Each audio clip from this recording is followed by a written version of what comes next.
Hey guys, welcome back to Just Our Tip Tuesday. All right, well today, we're gonna pull a tip out of the jar. We're gonna pull a tip out of the jar. Are you a shaker or stir? I always forget. Which one do you do? In my old age, Shaking, not stir. I like to shake. So. Okay, this is interesting. Somebody who, this has been very trendy, obviously, for like the last year and a half, but they asked, should I do the ketogenic diet? All right, like I want to lose weight, should I do the ketogenic diet? Yeah. It's a good question. It is a good question. And given how much press it gets, it's certainly something that I can see why the question would be asked. Because we get that ask right now during kick off the new year, we get people that ask, should they go on the ketogenic diet, and it actually is a perfect question. Yeah. So I'll kick it off, guys.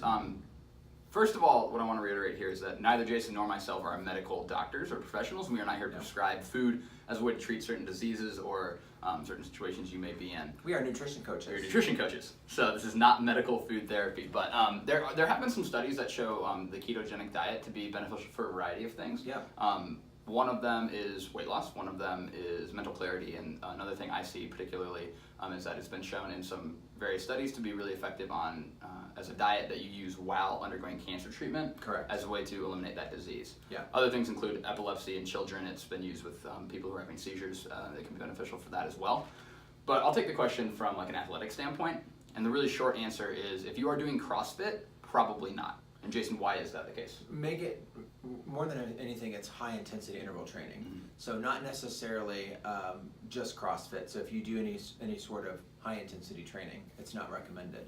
And the reason being is because you're pulling the carbohydrates down to very low, if any, and depending on you're pulling your carbohydrates down, and you need carbohydrates to fuel the body. Mm-hmm. So that's why it works in terms of studies, why it works so well for cancer, because you're pulling sugar out of the diet. Okay, so it's more of a high protein, high fat diet, mm-hmm. And more importantly, the high fat. So you go to a ketosis state. So your body produces ketones to actually use as an energy source.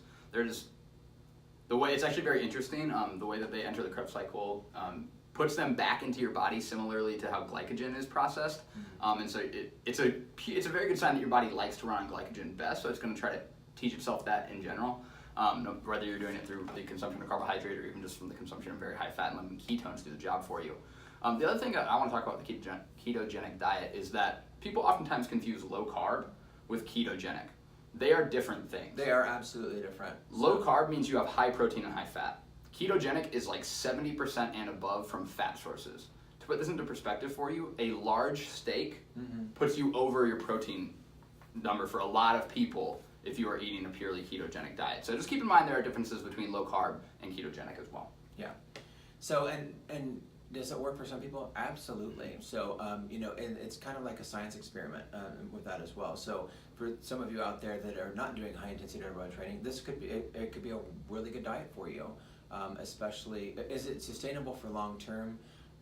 With it being a new fad, it's hard to say right now. Yeah. But it might not be for long term. It's just a healthy plate is really the best option in the long term, just from a nutritional standpoint. But I can't say in terms of research. So, but it's not something that we recommend here for CrossFit high intensity training. So, great question though. Yeah. So appreciate it. Anything else you want to add? No, I think that's it. Okay. All right. Well, we will come to you next week and pull. If you have any tips, it's a new year. We put some tips in here, or put a question below the video, and we'll make sure that we write it and toss it into our tip jar. Have a great week, and we'll see you next week. Bye.